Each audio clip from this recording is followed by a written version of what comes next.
Shri Mataji. Good morning, everyone. Let's bow down to Shri Mataji, raise our Mother Kundalini and put Pandan.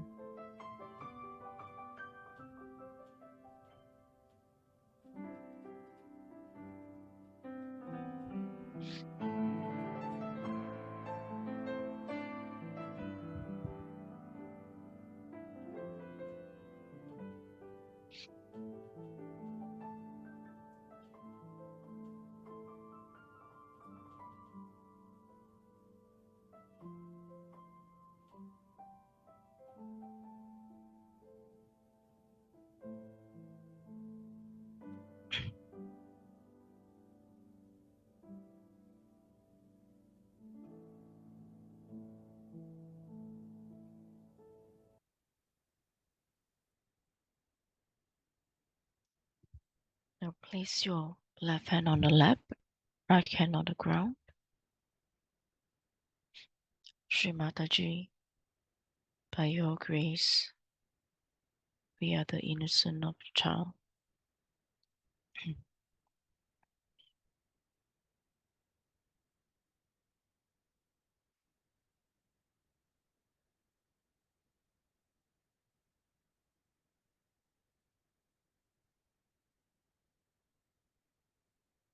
Shri Ganesha mantra once. Om Twami Vasakshat Shri Ganesha Sakshat Shri Adi Shakti Mataji Shri Nirmala Devye Namo Namaha.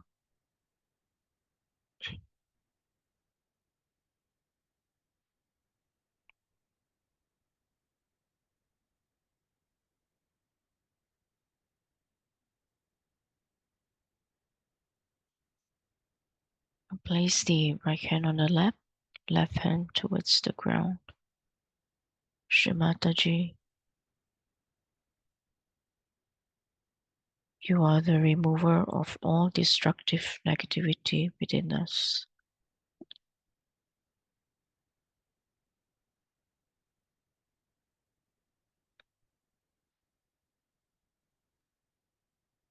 Shri Kartikeya once. Om Swami Vasakshat Shri Kartikeya Sakshat Shri Adi Shakti Mataji Shri Nirmala Devye Namo Namaha.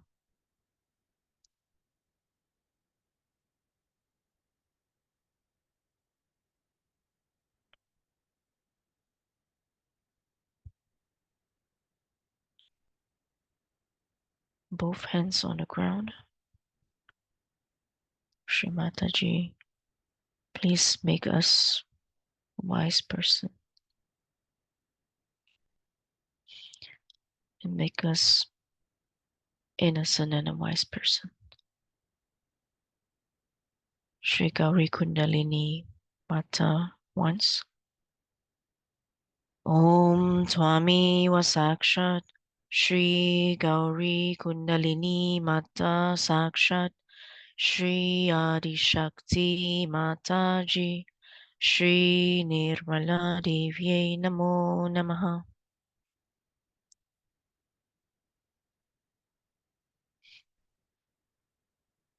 Now let's place both hands continually on the ground and let us focus on our Mooladhara.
त्वमेव साक्षात् श्री मूलाधार चक्र स्वामिनी साक्षात् श्री आदिशक्ति माताजी श्री निर्मला देव्यै नमो नमः।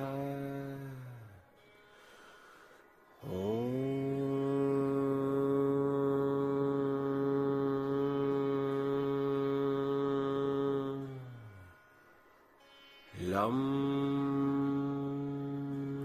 लं लं लं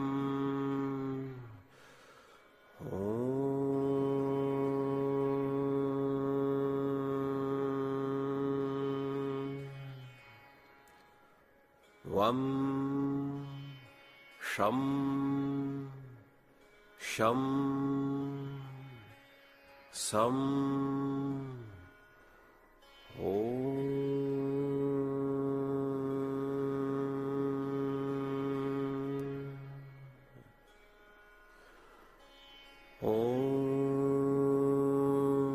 त्वमेव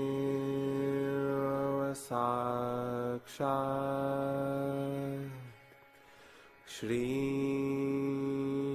गणेश साक्षात् श्री आदिशक्ति माताजी श्री निर्मला देव्यै नमो नमः। ॐ गं गणपतये नमः। ॐ गं गणपतये नमः। ॐ गं गणपतये नमः। ॐ गं गणपतये नमः।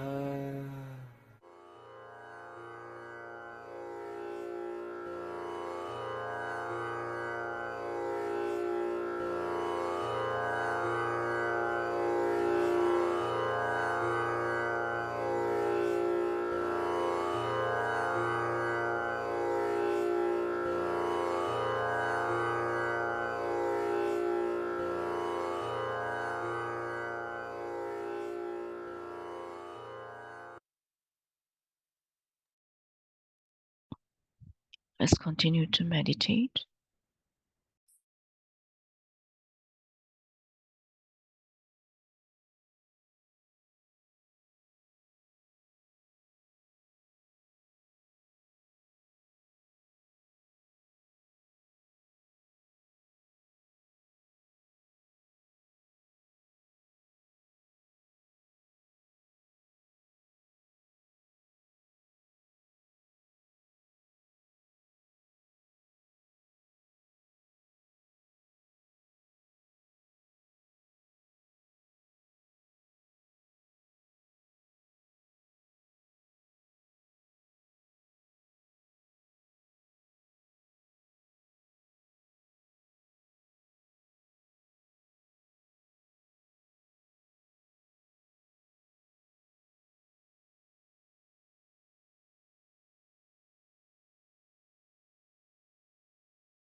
We may slowly open our eyes and watch Shri Mataji's talk.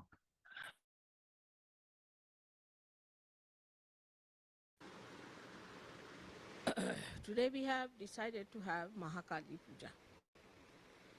Now we must understand the Mahakali is in totality is the reflection of Adishakti in totality.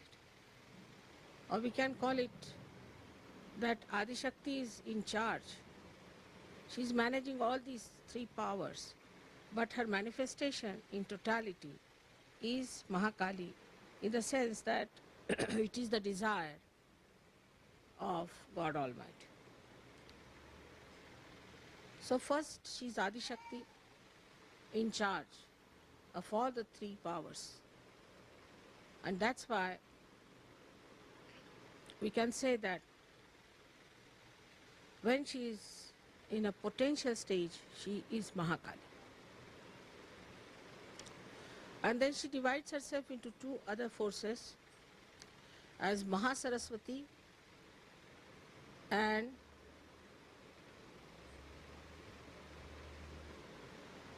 the ascending force that we call, or as the parasympathetic nervous system expressed in us, is the Mahalakshmi force. So she has actually all these forces in herself.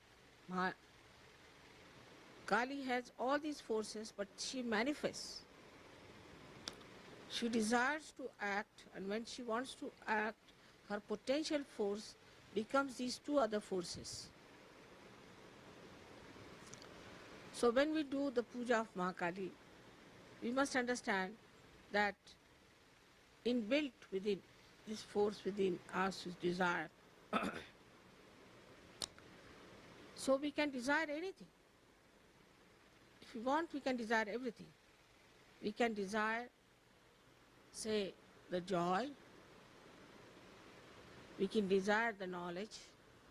We can desire to be compassionate and love. And we can desire also the destruction of those which are negative forces. But the Mahakalic force is the one which is working out the constructive force. But in that constructive force only, there has to be destruction. Because if you are constructing something and there is destruction which is trying to destroy your construction, then you have to destroy that destructive person.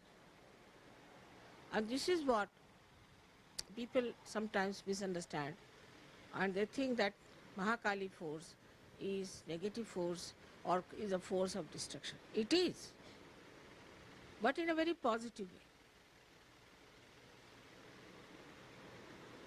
way. And if you understand this part of Mahakali force, then you will understand that if you have desires to construct yourself properly in Sahaja Yoga, then you should also have the desire to destroy whatever is standing against your construction.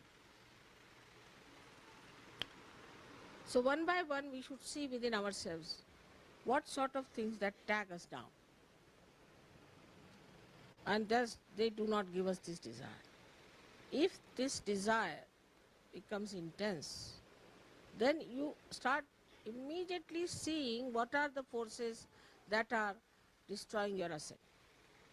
So we have to ascend is the point. Our goal is to ascend, our destination is to ascend. So our desire should be that we should ascend and construct our being in such a manner that we can receive all the...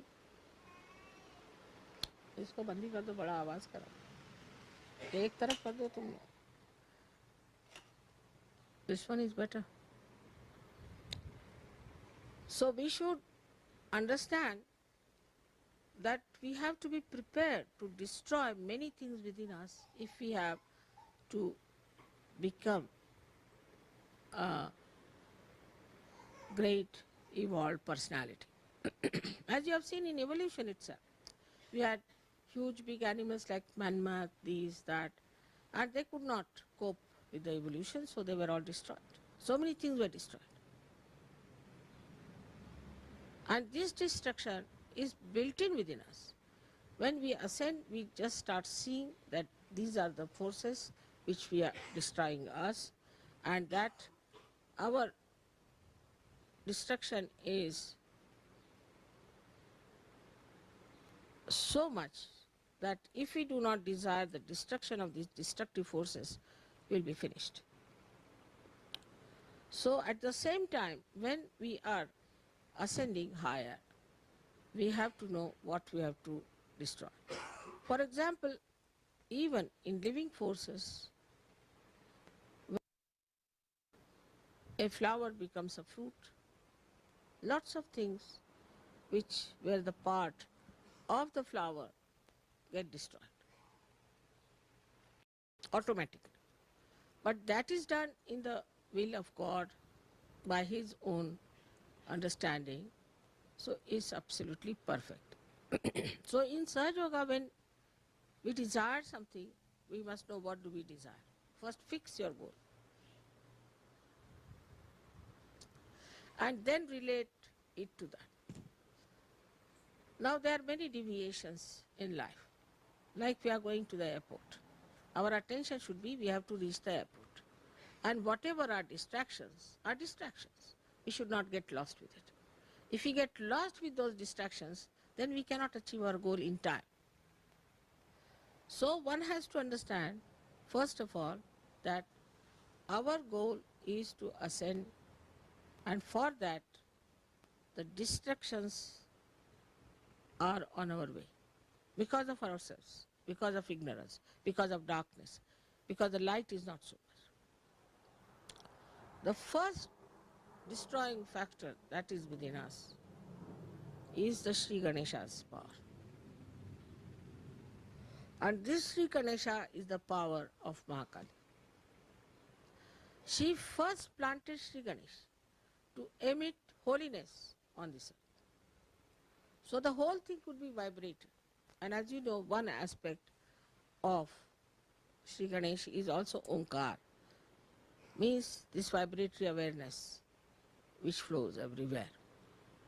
So these vibrations have four sides in it. One is that these vibrations establish holiness, auspiciousness through Mahakali. Then these same vibrations also comfort us through Mahakali. Vibrations do not give you desires as such, if you see. They do not give you desires, but they give you proof of your desires being fulfilled. Supposing you want somebody to be cured, this is your desire, and you give vibrations to that person, so it's a means. So it is also the action part which is there in those vibrations. But this action also comes from desire. If you don't have desire, you won't act. So the desire is so important even to establish your own path, to establish your forward march. If your desire is poor, if you are half-hearted, you can't work it out. Half-hearted people cannot achieve anything in surgery. It's not meant for half-hearted people. It's meant for people who are brave, who have intense desire, who are intelligent, and who are auspicious. But in case you do not have intense desire, then the pure desire doesn't work and you do not get your realization. Also, after getting realization, unless and until you have desire to ascend, very strong, intense desire to ascend, you cannot ascend. So for all Sahaja Yogis, it is necessary to first of all, early in the morning, while taking the name of Ganesha, must say, what is my desire? This is my goal. This is what it is. all activity must be surrendered for this goal. So now, how our desires are curbed? First of all, through conditionings. We have certain conditionings. After Sahaja Yoga, people become very affectionate. So immediately, even if in the West, where the family is not so important, children not so important, selfishness is there. People think about themselves only. They cannot think of others. Even in those countries, it starts developing a kind of another cocoon of myness. My child, my house, my home, my family. Then the attention starts working on that. You become half-hearted towards your ascent. Because you are ascending in a way, so-called, and also you are spreading out.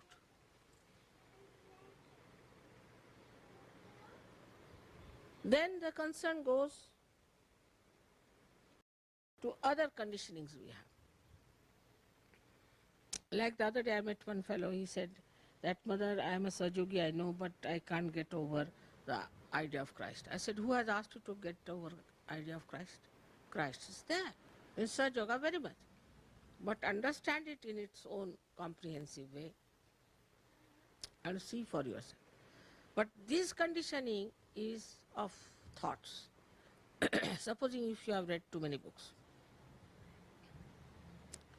if you have gone through, supposing you are a born Hindu or a born Christian or a born Jew or anything, so the conditioning is there. You were born as a human being. You got this stamp later on that you are a Hindu or a Christian or anything. These stamps you did not carry when you were born. Supposing the child was lost, he could be any religion. So these are not really your innate religions. This is just a stamp you have got it, like Christian or anything.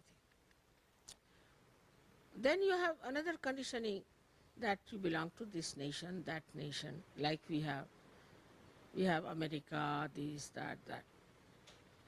But still these are stamps. You were born in America, that's why you're an American. Anybody who is born in America is not different from anybody else.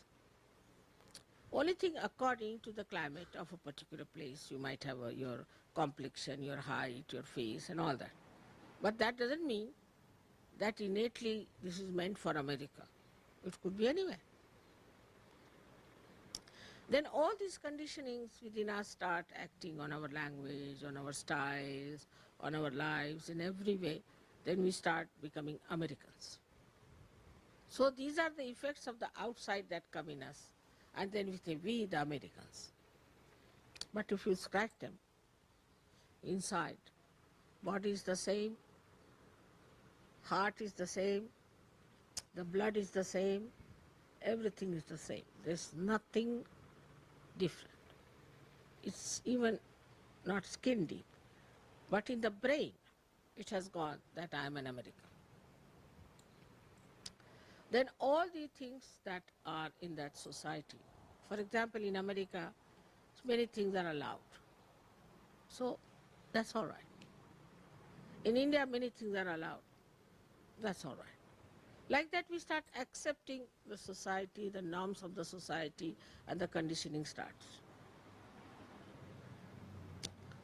But with all that, this desire is there, the pure desire to ascend.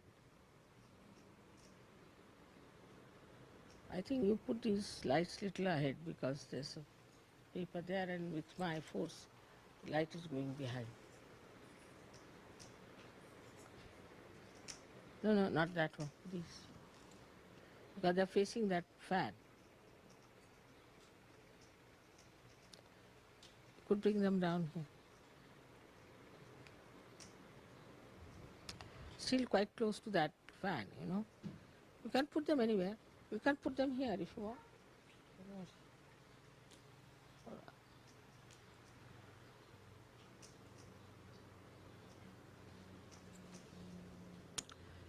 See, because the air is blowing that way and they are all going that way.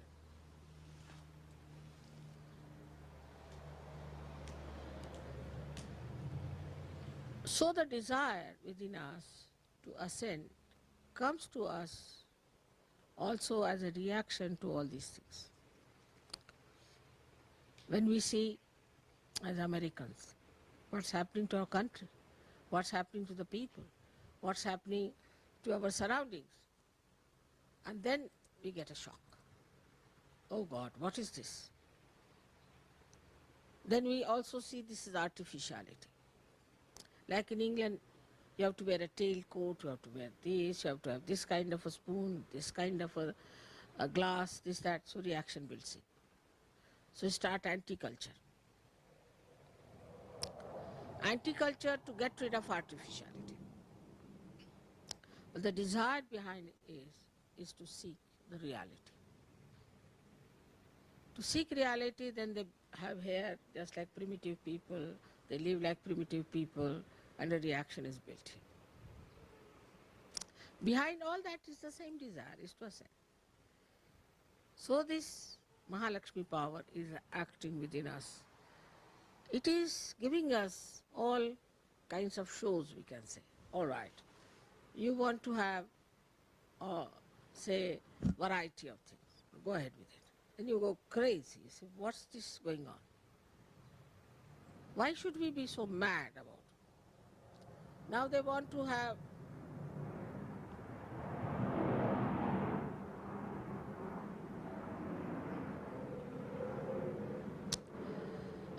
you want to have, say, your children, your home, your houses. Then you just get fed up with it.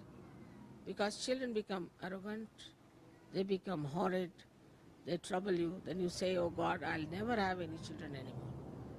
Then you have wives, and you find wives horrible and husbands horrible. Then you divorce. You go on divorcing, and then you find it's useless. Doesn't work out. Nothing seems to work out. You feel so frustrated. And that action and reaction works on your desires. So your desires go on changing. Especially when we are wanting to be affluent. People become affluent and then they find the problems of affluence. So a reaction is built in. Those who witness those problems of the rich, they don't want to be that rich. Nothing doing. So in every way, the desire to achieve things works out. Like some people want to have power, they go into politics, fight it, get it done, and done forever. So, lives after lives it goes on. Then you are born in modern times. When I am here, and now your only strong desire is to become the spirit. I hope it is. So now all these back things are to be crossed over. They are finished. Now what should we do for our realization? What action we should take? The first action is to develop your Mahakali power. By one power, you destroy all that is nonsensical. Destroy all that is impeding you, troubling you, blocking you. Destroy all that. Just I don't want it.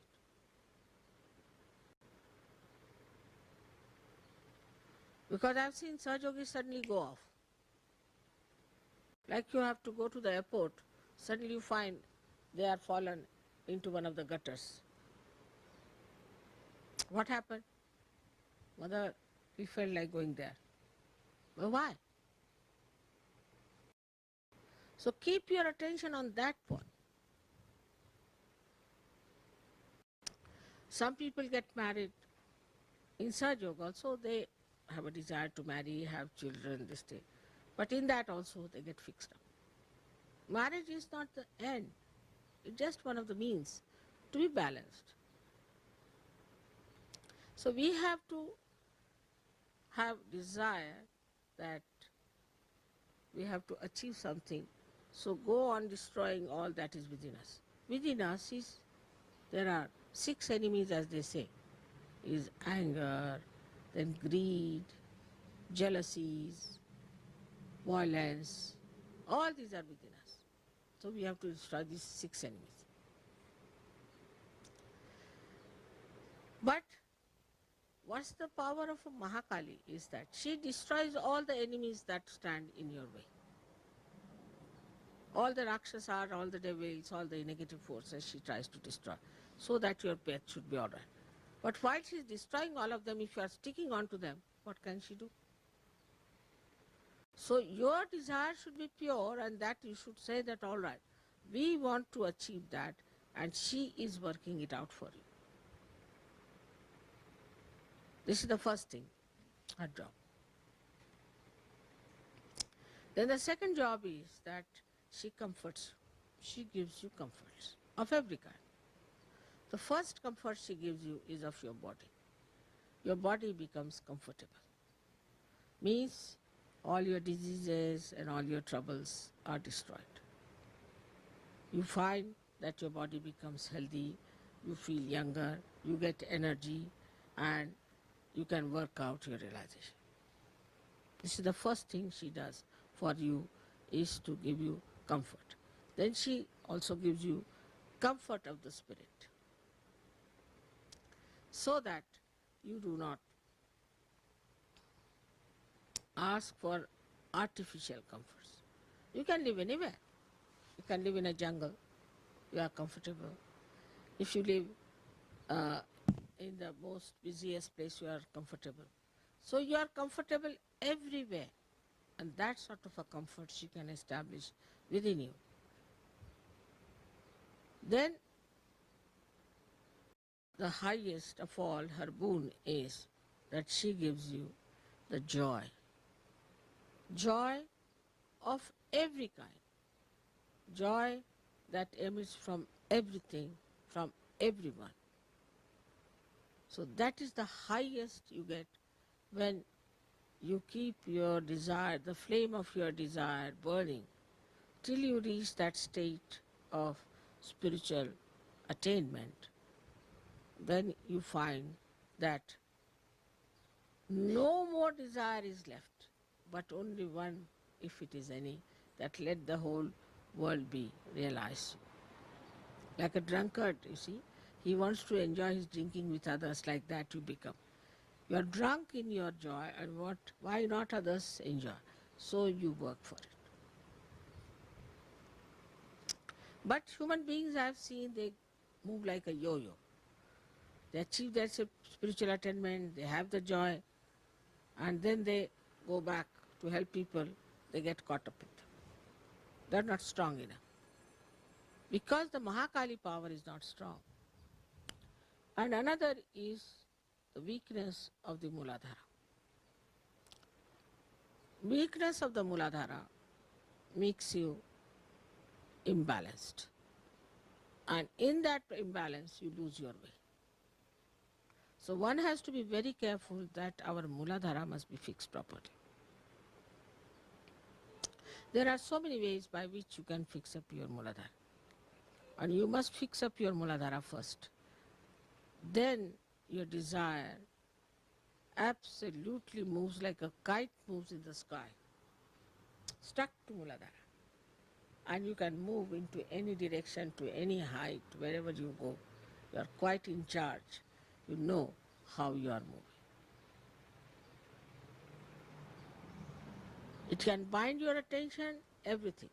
So what we say that the roots are very important first to be established for the growth of your desire upward like a tree.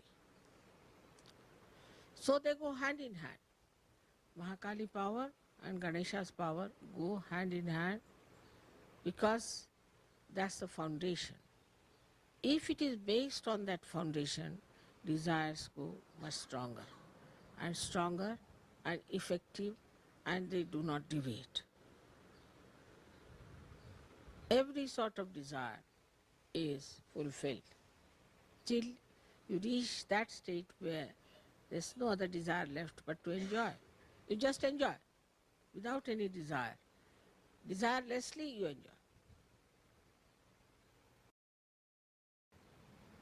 And that state is to be enjoyed.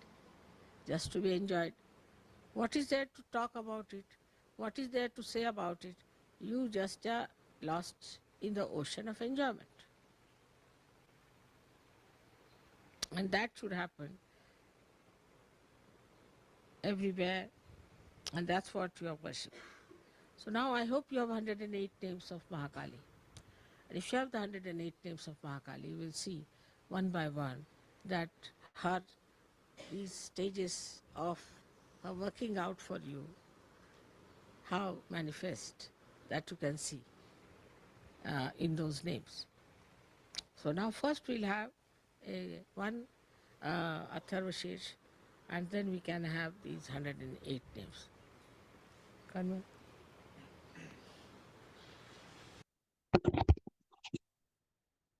Let's continue to meditate.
We may slowly open our eyes.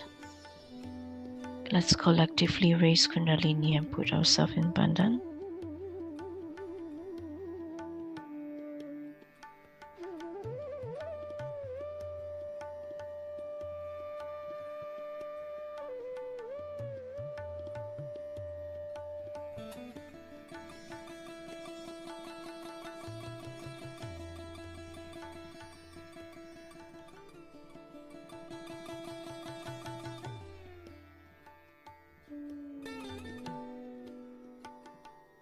Thank you everyone for joining this morning collective. Have a nice day ahead.